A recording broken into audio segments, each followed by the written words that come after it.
When I first came, I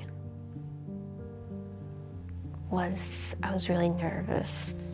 I hadn't been to the hospital for something that serious before. After we were in the hospital, the first time with the pancreatitis, got diagnosed with inflammatory bowel disease. We got out, she had a doctor's appointment, and she was like, my legs are hurting. I'm having issues with my knees and my ankles. She had to be admitted, and while we were there, she started to decline. So we had a rheumatologist come in and look her over, and she had mentioned it could be AMPS. And with AMPS, there's the pain there, but there's not a reason. There's nothing that you can see. And with Shay, I knew this was real. She never cries. She never complains about anything. And I'm like, she is in a lot of pain.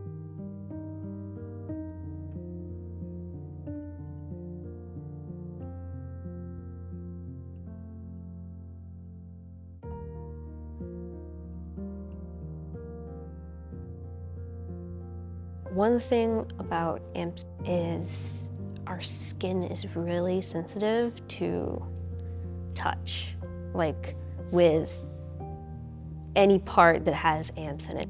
When I walk, it's like a sharp pain. It's kind of like a constant throbbing pain. Just walking in grass was extremely painful. Like with AMPS, it's like when you get hurt somewhere, that feeling stays with you for like hours even sometimes.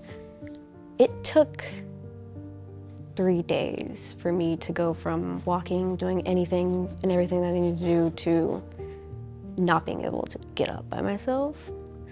Like just standing up, walking, like my father had to pick me up from my bed just to like stand up and move anywhere.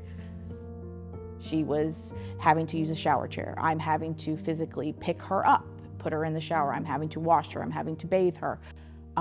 She was in a wheelchair for months. She was a 13-year-old girl who'd been told that she has IBD and AMPS, and she was really sad and depressed.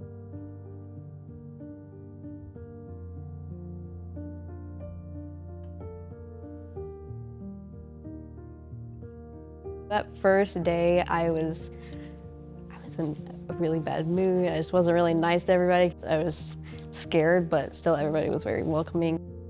Like, I would rather just lay in bed and not do anything than be in excruciating pain. It was extensive physical therapy. They had like these plastic containers, and they're like big rectangle plastic containers, and they would put rice, beans, and like Orbeez in them, and we would put our hands in them and then like rub them all over our arms. Every morning we'd ride to the wheelchair to the hospital, and then we'd ride back.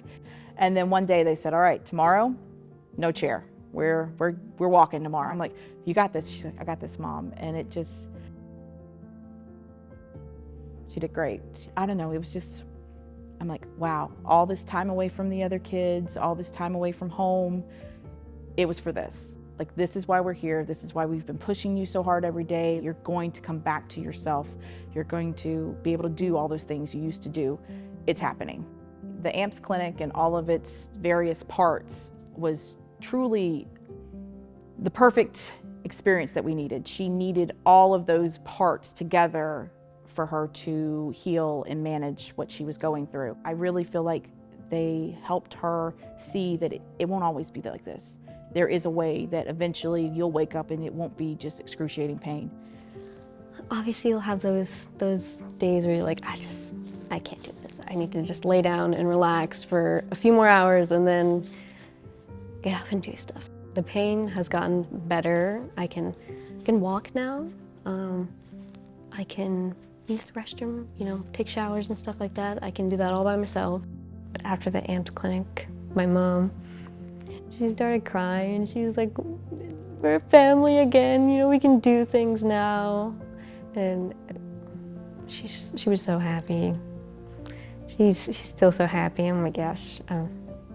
I love what the AMPS clinic did for me. And my family, me and my family. It was amazing.